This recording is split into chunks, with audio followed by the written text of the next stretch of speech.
여호와를 경외하는 것은 지혜의 훈계다.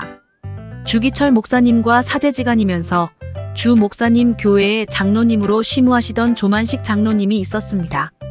조 장로님은 주 목사님을 오산학교에서 교장으로 있을 때 가르쳤습니다. 그런데 어느 주일날 조 장로님이 예배 시간 늦게 손님과 이야기하다가 교회에 들어왔습니다. 주 목사는 설교를 하다가 조 장로님, 오늘은 의자에 앉지 마시오라고 호령을 했습니다. 이때 보통 장로라면 그냥 나가든가 그렇지 않으면 의자에 앉을 것이지만 장로님은 그대로 서서 예배를 보았다고 합니다. 나중에 서 계시는 장로님 기도하십시오 하니 이렇게 기도했습니다. 하나님, 나의 죄를 용서하여 주옵소서. 거룩한 주일날 하나님 만나는 것보다 사람 만나는 것을 더 중요시한 죄를 용서하옵소서. 이렇게 서서 예배를 드리신 장로님을 본 교우들은 큰 감동을 받고 울음바다가 되었다고 합니다. 올바른 비판과 충고는 나를 성장시키는 밑거름이 됩니다. 시기와 질투에 찬 악의적인 말은 한 귀로 듣고 흘려버려야 하지만 우리를 진정으로 위하는 충고에 귀를 기울여야 합니다.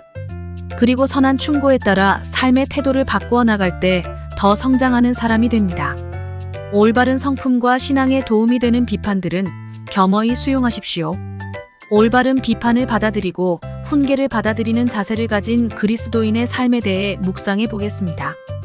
오늘의 말씀 잠언 15장 32절 33절 찬송가 341장 543장 훈계받기를 싫어하는 자는 자기의 영혼을 경히 여김이라 견책을 달게 받는 자는 지식을 얻느니라. 여호와를 경외하는 것은 지혜의 훈계라. 겸손은 존귀의 길잡이니라.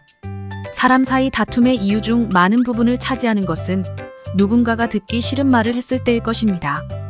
칭찬을 듣는 것을 좋아하지만 비판을 받는 것을 좋아하는 사람은 아마도 거의 없을 것입니다. 누군가가 자신을 비판하는 것을 듣는다면 수용하지 않고 싸우려 할 것입니다. 올바른 비판을 듣고 필요한 훈계를 수용하는 자세를 가져야 합니다. 비록 자신의 부족한 부분에 대해 듣는 것이 아프고 싫겠지만 이런 비판을 통해 더 성장할 수 있기 때문입니다.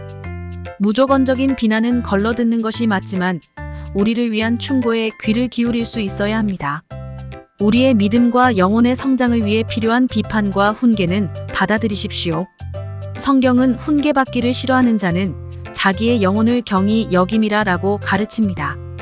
하나님께서는 훈계를 받아들일 줄 아는 사람에게 하나님을 아는 지식을 더할 것이고 하나님의 나라를 위해 더 귀하게 사용하실 것입니다. 하나님의 말씀에 더욱더 귀를 기울여야 합니다. 하나님의 말씀을 듣거나 읽을 때 어떤 경우에는 그 말씀이 우리의 마음을 힘들게 할 때도 있을 것입니다. 하지만 하나님의 말씀에 귀를 기울이고 그 말씀에 따라 살아가는 것이 하나님의 백성된 삶일 것입니다. 혹시라도 우리를 위한 충고에도 얼굴을 찌푸리고 귀를 닫았다면 다른 사람의 말을 겸허하게 받아들일 수 있는 마음의 여유를 위해 기도하십시오. 가장 먼저 하나님의 말씀을 듣고 그 말씀이 우리를 움직이시도록 우리의 마음을 드릴 때 우리는 열린 귀를 가질 수 있을 것입니다. 오늘의 기도.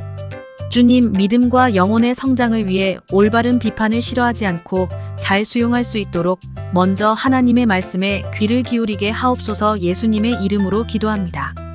아멘.